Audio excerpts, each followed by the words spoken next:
The restaurant went silent the moment the manager shouted, "Get out."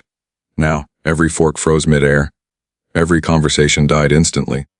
Jonathan Roumie stood near the entrance, holding his coat, confused but calm, while dozens of strangers stared at him like he'd committed some unforgivable crime. The manager wasn't done. "We don't allow people like you to waste our tables," he snapped loudly, making sure everyone heard. "This is a serious restaurant." A few customers shifted uncomfortably. Someone near the window lifted their phone and started recording. Another diner whispered, "That's harsh." But no one intervened. Jonathan didn't argue. He didn't raise his voice. He didn't even look offended. He simply took a breath, nodded once, and said quietly, "I understand." That response only seemed to fuel the manager's anger. "You understand?" he scoffed. "Good. Then understand this, don't ever come back." What no one in that room realized was that this single moment, this public humiliation, was about to turn into the most talked about incident that restaurant would ever experience. Because Jonathan Roumie wasn't just another random customer, and the next few minutes would expose something far more powerful than fame or money. They would expose character. As Jonathan turned toward the door, the tension in the room grew heavier. People watched closely, expecting an outburst, an argument, something. After all, most people would have snapped. Most people would have defended themselves. But Jonathan didn't. Instead, he paused. He glanced around the room, not with anger, not with embarrassment, but with a calm awareness, as if he already knew how this story would end. The manager mistook that calm for weakness. "Go on," he said, waving his hand. "You're holding up my business." That was when something strange happened. A woman at the bar frowned, squinting at Jonathan's face. A man near the back whispered, "Wait, is that?" A waiter froze mid-step, his tray shaking slightly. Recognition was beginning to spread slowly, quietly, like a spark creeping toward dry wood, but the manager was too busy enjoying his power to notice. Jonathan opened the door, cold Chicago air rushing inside. For a brief second, he stopped again, turned back, and said softly, "I hope one day this place is known more for its kindness than its reputation." Some people laughed awkwardly. Others felt a strange knot in their stomach. And then he stepped outside. The door closed behind him. What the manager didn't know, what no one in that room fully understood yet, was that this wasn't the end of the story. It was the beginning, because within moments, that same door would open again, and when it did, everything inside that restaurant, careers, egos, and reputations, would change forever. And the man they just threw out, he would be the calmest person in the room when it happened. Inside the restaurant, life slowly tried to return to normal. Forks clinked again. Conversations restarted in low, uncertain tones. But the atmosphere had changed. Something uncomfortable lingered in the air, like smoke after a small fire, invisible, but impossible to ignore. The manager, Mark Reynolds, straightened his jacket and scanned the room, satisfied. "All right, everyone," he said loudly, forcing a laugh. "Sorry for the disturbance. Some people just don't understand standards." A few guests nodded half-heartedly. Others avoided eye contact. The phones that had been recording were quietly lowered, slipped back into pockets, but the damage was already done. Moments like that never disappeared, they traveled. Mark returned to the host stand, adjusting his tie, feeling powerful again. To him, this was just another reminder of his authority. Mark had built his identity on control. He believed a restaurant wasn't about food or hospitality. It was about hierarchy, about knowing who mattered and who didn't. Celebrities, critics, influencers, wealthy regulars, those were the people he bent over backward for. Everyone else, disposable. And tonight, with the place packed wall to wall, he felt untouchable. What Mark didn't notice was the way the staff had gone quiet. Near the bar, Elena, a senior waitress who had worked there for 6 years, stared at the door Jonathan had just walked through. Her brow was furrowed, her lips pressed tightly together. "That wasn't right," she whispered to the bartender. The bartender shrugged uneasily. "Mark's in one of his moods." "He always is," Elena replied, "but something about that guy." She trailed off, shaking her head. Across the dining room, a young server named Liam struggled to focus on his table. His hands trembled slightly as he poured water. He'd been the one standing closest when Mark shouted. He'd seen Jonathan's face clearly. Familiar. Too familiar. Liam leaned toward another waiter. "I swear I've seen him before." "Everyone looks familiar when they're getting kicked out." The other waiter muttered, though his voice lacked conviction. At the host stand, Mark checked the reservation list again, already moving on mentally. A VIP couple was due any minute, a local real estate developer and his wife. That was the kind of guest Mark cared about. The kind who tipped well and talked loudly about their connections. He smirked to himself. This is my floor, he thought. My rules. Outside, Jonathan stood on the sidewalk, the cold Chicago wind cutting through his jacket. Cars passed. Lauder spilled out of nearby bars. The city moved on, unaware of what had just happened. Jonathan didn't look angry. If anything, he looked reflective. He exhaled slowly, hands in his pockets, eyes lifting toward the glowing restaurant sign above him. For a moment he seemed almost sad, not for himself, but for the people inside. He had come with no expectations, no desire for attention. Just a quiet dinner after a long day. Instead, he'd been reminded of something he'd learned long ago. Arrogance often speaks loudest in places that claim sophistication. Jonathan could have revealed who he was. He could have corrected the manager, defended himself, demanded respect. But he chose silence, because he knew something Mark didn't, and timing mattered. Back inside, the owner of the restaurant, Victor Hale, was not present, but his name was spoken often that night. Victor's very particular. Mark told the VIP couple proudly as he escorted them to their table. He wants this place to represent excellence. Excellence. The word echoed uncomfortably for Alina as she passed by with a tray of drinks. She stopped near the kitchen entrance, her mind racing. Where do I know that face from? She wondered again. Then it hit her. Her heart skipped. No, it couldn't be, she whispered. Months earlier, when the restaurant had been struggling, bad reviews, low foot traffic, one unexpected recommendation had changed everything. A single interview. A single mention that had sent waves of attention through the city. She remembered watching it during her break, sitting exactly where Jonathan had stood. She remembered thinking how humble he seemed. Elena's grip tightened on the tray. She turned sharply toward the host stand. Mark, she called, trying to keep her voice steady. What? He snapped, already irritated. About the man you just kicked out? Mark cut her off. Get back to work. Elena hesitated. Something deep in her gut told her this wasn't over, and she was right. Because at that very moment, two black SUVs slowed down across the street. Their headlights reflected against the restaurant's windows. No one inside noticed yet. But the setup had been laid. Egos were in place. Assumptions had been made. Lines had been crossed. And the consequences were already pulling up to the curb. Inside the restaurant, the tension that everyone tried to ignore began quietly tightening its grip. Mark Reynolds stood near the host's stand, laughing a little too loudly with the VIP couple he had just seated. He gestured grandly toward the dining room, soaking in their approval, feeding off the attention the way he always did. To him, the earlier incident was already forgotten, dismissed as a necessary act of maintaining standards. But not everyone had moved on. Alana kept replaying the moment in her head, Jonathan's calm voice, his eyes the way he'd stood there without defending himself. The memory refused to let go. She approached the bar again, lowering her voice. I'm telling you, that man wasn't nobody. The bartender frowned. Elena, drop it. You know how Mark gets. That's exactly why I can't, she replied. What if we made a mistake? Across the room, Lamb nearly collided with another server as he rushed past. Careful, someone snapped. Sorry, Lim muttered, his face pale. He pulled Elena aside near the kitchen doors. I figured it out, he whispered urgently. Her heart jumped. What? That guy Jonathan Roumie. I recognized him, I'm sure of it. Elena felt a chill run down her spine. From where? From TV, Liam said. Interviews. Articles. That show everyone talks about. He's not just famous, he's respected. Elena swallowed hard. At that moment, Mark's voice cut across the room. Elena! Table 12 is waiting. She forced a nod and walked away, but her hands shook as she served the guests. The silverware rattled softly against the plates, a tiny sound, but loud enough to mirror the unease growing inside her. Meanwhile, Mark was feeling invincible. He strutted toward the bar, signaling the bartender. Drinks are slow tonight, he said sharply. The bartender clenched his jaw. We're doing our best. Well, do better, Mark snapped. This is an amateur hour. He turned just in time to notice something odd. Several guests were no longer focused on their meals. They were looking at their phones, whispering, glancing toward the entrance. Mark frowned. What's going on now? A woman near the window leaned toward her companion. I think that guy who got kicked out, he's someone important. Mark rolled his eyes. Everyone's important in their own imagination, he muttered. But the whispers grew. Someone gasped quietly.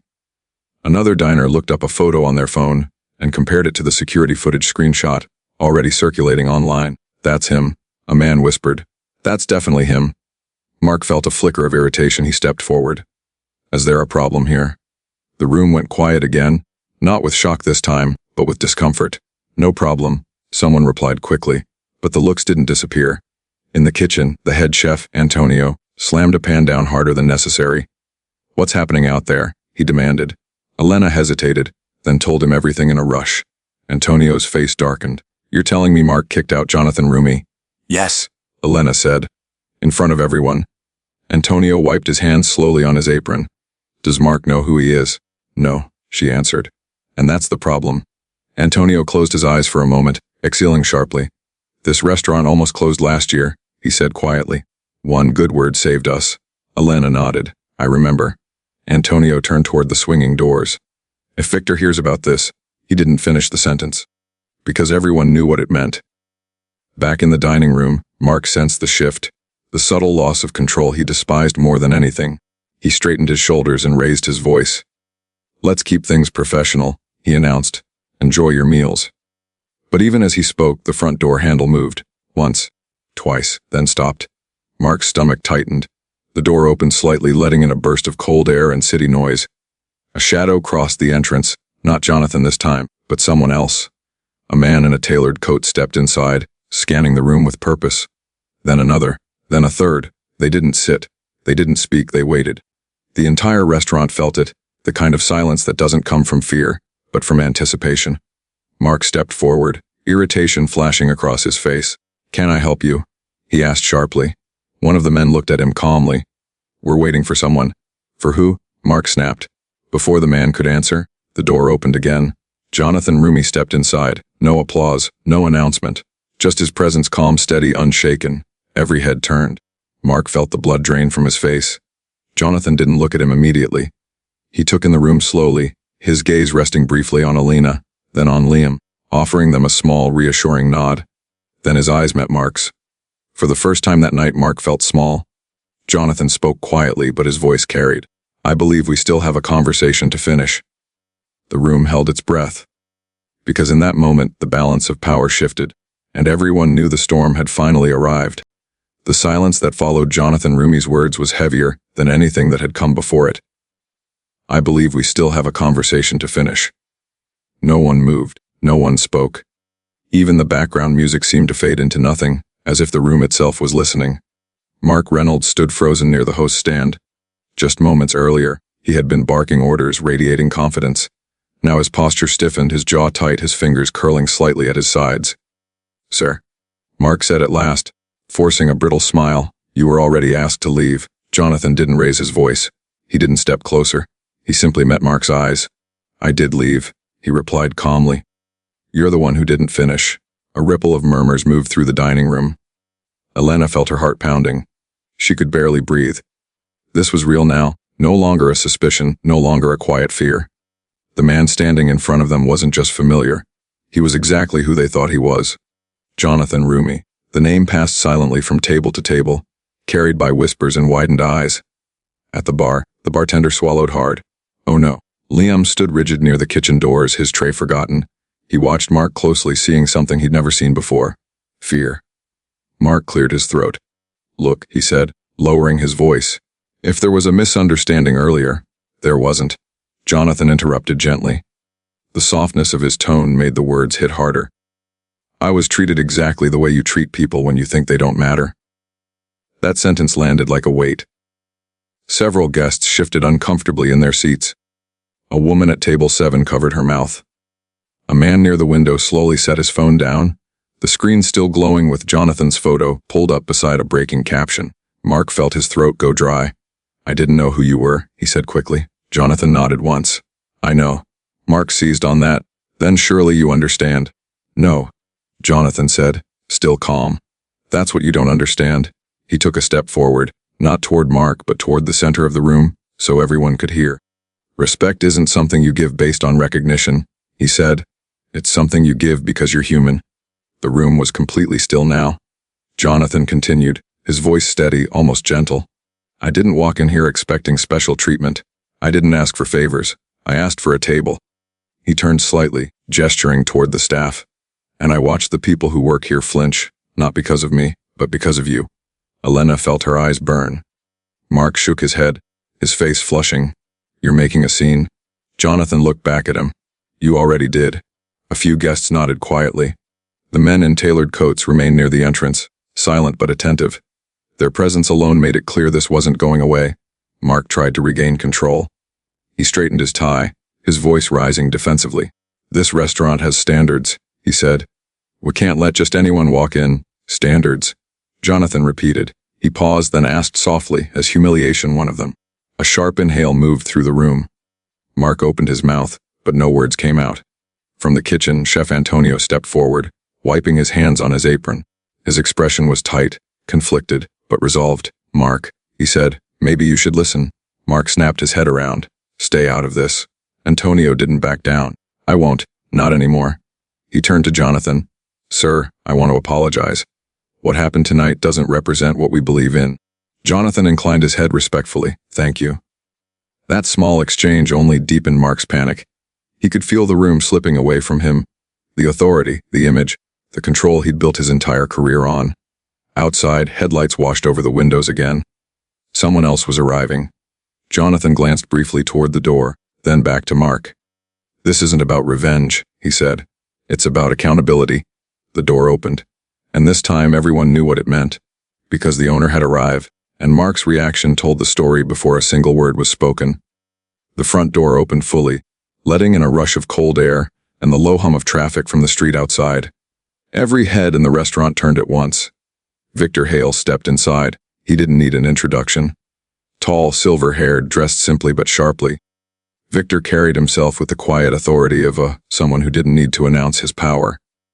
He paused just long enough to take in the scene, the frozen guests, the stiff staff, the tension hanging thick in the air.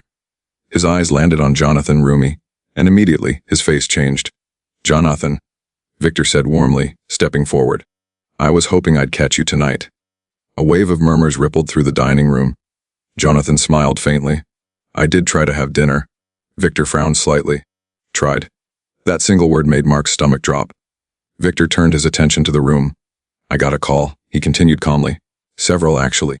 People tend to call when something goes very wrong. He looked back at Jonathan. Would you like to tell me what happened? Jonathan didn't rush. He didn't dramatize. He simply spoke the truth. I came in quietly, asked for a table. I was told I didn't belong. Then I was asked to leave. That was it. No accusations, no exaggeration, just facts. Victor listened carefully, his expression unreadable. Then he turned to Mark. Is that accurate? He asked. Mark swallowed hard. His mouth opened, then closed again. I didn't recognize him, Mark said finally, his voice tight. We were fully booked and you humiliated him, Victor interrupted, his tone still calm but now razor sharp. Mark's knees felt weak. Victor took a slow step forward. Do you know why this restaurant survived last year? Mark shook his head, slightly afraid to speak. Because of him, Victor said, gesturing to Jonathan. The room gasped. You were days away from shutting these doors. Victor continued. Bad reviews, empty tables, no buzz. Then Jonathan mentioned us in an interview. No payment, no deal, just kindness. Victor's eyes moved across the room. Reservations exploded. Critics returned. This place was reborn. Mark felt dizzy. I had no idea, he whispered. Victor turned to Jonathan again. You never told me you were coming tonight. Jonathan shrugged gently. I didn't want it to be an event. Victor exhaled slowly, then looked back at Mark, and this time, there was no warmth left in his gaze. You represent this restaurant, he said. And tonight, you represented the worst version of it. Mark's voice broke. Please, that I made a mistake? Victor nodded once. You did. Mark stepped forward desperately. I can apologize. I'll apologize to everyone. Jonathan raised a hand, not sharply, but with quiet authority. May I say something? He asked Victor. Of course, Victor replied. Jonathan turned to the room. I don't believe people should be defined by one bad moment, he said. But I do believe people should be honest about who they are when power is involved. He looked at Mark. You didn't treat me poorly because you didn't know me, Jonathan said. You treated me poorly because you thought you could. The truth of it hit harder than any insult. Victor closed his eyes briefly, then nodded. Mark Reynolds, he said, your employment with this restaurant ends tonight. A stunned silence followed. Mark's face crumpled. Victor, please. Victor held up a hand. This isn't punishment, it's responsibility. He turned to the staff. Anyone who felt uncomfortable tonight, I'm sorry. Then he looked at Elena. You spoke up, he said. Didn't you? Elena hesitated, then nodded. Victor smiled. That matters? Jonathan glanced around the room one last time. I never wanted this, he said quietly. But maybe someone here needed to see it. Victor placed a hand over his heart. You taught us more than any consultant ever could. The reveal was complete, and nothing in that restaurant would ever be the same again. The words hung in the air long after Victor finished speaking. Your employment with this restaurant ends tonight. No echo, no music, no movement. Mark Reynolds stood frozen, his mouth slightly open, as if his body hadn't yet accepted what his ears had just heard. The power he had worn so comfortably only hours earlier was gone, stripped away in a single sentence. I understand, Mark said finally, though his voice trembled. I'll collect my things. Victor nodded once. Do so quietly. Mark turned, every step heavier than the last, and disappeared toward the back hallway. No one followed him with their eyes. He had already become invisible. A deep breath moved through the room, like the building itself exhaling. Victor turned to the guests. Dinner is on the house tonight, he announced. For the disruption, and for the lesson. A murmur of surprise and appreciation rippled through the tables. Then he faced the staff. I want everyone to hear this, Victor said. What happened tonight should never happen here again. Not to a celebrity, not to a stranger, not to anyone. He paused, letting the words sink in. This restaurant exists because people feel welcome, not because we decide who deserves respect. Jonathan stood slightly to the side, hands loosely folded, watching without any trace of satisfaction or pride. He hadn't come to win anything, and it showed. Victor noticed and turned to him. Jonathan, he said, please, let me make this right. I insist you stay for dinner. Jonathan smiled politely. Thank you, I'd like that. Applause broke out, hesitant at first, then growing, not loud or celebratory, but grateful. Relieved, the mood shifted. Tension dissolved into quiet reflection. Victor gestured to Elena. Would you do us the honor? Elena blinked in surprise. Me? You treated people with dignity tonight, Victor said. That's leadership. Elena swallowed, then nodded. Yes, of course. She escorted Jonathan to a table by the window, the same one he'd originally been denied. As Jonathan sat, Liam approached, his face pale but determined. Monsieur, Roumie, he said softly, I just wanted to say thank you. For the way you handled everything. Jonathan met his eyes and smiled. Thank you for noticing. Liam exhaled, shoulders relaxing for the first time all night. In the kitchen, Chef Antonio wiped his eyes quickly and got back to work with renewed focus. The staff moved differently now, calmer, lighter, as if something unseen had lifted. Victor pulled Elena aside near the host stand. I need someone who understands people, not just procedures, he said. Effective immediately, you're the new floor manager. Elena's breath caught. Are you serious? Victor smiled. Completely. Tears welled in her eyes. I won't let you down. I know, Victor replied. Outside, Mark stepped into the cold night, his box of belongings tucked under his arm. The city swallowed him without ceremony. No spotlight, no audience. Inside, the restaurant felt transformed. Not because someone lost their job, but because everyone gained perspective. Jonathan ate quietly, speaking kindly with servers, thanking them by name. No speeches, no grand gestures, just presence. Before leaving, he stood and approached Victor. You didn't have to do all this, Jonathan said. Victor shook his head. I did. Because what we allow becomes who we are. Jonathan nodded, understanding. As he put on his coat, several guests caught his eye and offered small nods of respect. Not because of fame, but because of character. Jonathan paused at the door, glancing back one last time. A restaurant once ruled by ego now moved with humility. And that, he knew, was the real resolution. The restaurant was nearly empty now. Plates had been cleared. Chairs were being stacked softly against tables. The low hum of conversation had faded into the quiet rhythm of closing time. What remained wasn't noise, it was reflection. Elena stood behind the host's stand, now officially her responsibility. She straightened a menu, then paused, looking around the room with new eyes. Only hours earlier, this place had felt tense, controlled by fear and ego. Now it felt human. She thought about Jonathan. Not his fame, not the headlines or the roles people recognized him for, but the way he stood still when he was disrespected. The way he spoke without venom. The way he allowed truth to speak louder than anger. In the kitchen, Chef Antonio finished wiping down the counters. He leaned against the stainless steel table for a moment, letting out a long breath. We almost forgot what hospitality meant, he said quietly to no one in particular. Liam nodded from across the room. I always thought power meant being loud. Antonio smiled faintly. Tonight proved the opposite. Outside, the Chicago streets moved on, cars passing, lights glowing, people unaware that something important had happened inside a single restaurant. That was how lessons usually worked. They didn't announce themselves. They waited to be noticed. Jonathan walked down the sidewalk, his coat pulled tight against the cold, his steps unhurried. There was no entourage waiting, no cameras, no applause. Just another man heading home after dinner. And yet, everyone inside that restaurant would remember him long after the night ended. They wouldn't remember his face as clearly as they would remember how he made them feel. Calm. Sin. Respected. Victor stood alone for a moment near the bar, staring at the reflection in the darkened window. He had built successful businesses before, but tonight reminded him of something he hadn't always practiced himself. Culture wasn't created by slogans on the wall. It was created by what leaders allowed when they weren't watching. He picked up his phone and typed a short message to the corporate team. Effective immediately, hospitality training will focus on respect before revenue. He hesitated, then added one more line, no exceptions. Back inside her apartment later that night, Alina replayed the evening in her mind. She thought about the promotion, but more than that, she thought about responsibility. She knew she would be tested. There would be busy nights, difficult guests, stress, pressure. But she also knew what kind of leader she didn't want to become, because she had seen the difference one moment of courage could make. The video clips would circulate, comments would argue. Some would say the manager deserved forgiveness. Others would say consequences were necessary.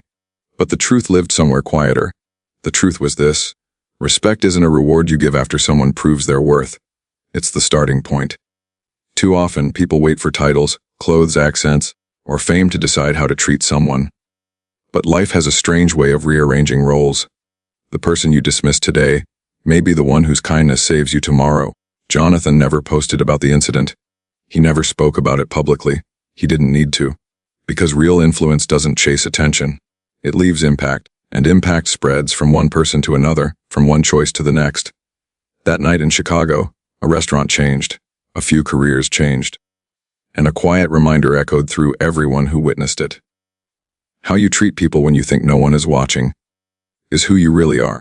So the next time you walk into a room, whether you feel powerful or invisible, remember this: kindness costs nothing, humility weighs nothing, but arrogance, it always comes with a price. If this story made you pause even for a moment, then it did its job. Type respect in the comments if you believe character matters more than status, and tell us where you're watching from. Because every place, every culture, every heart needs this reminder.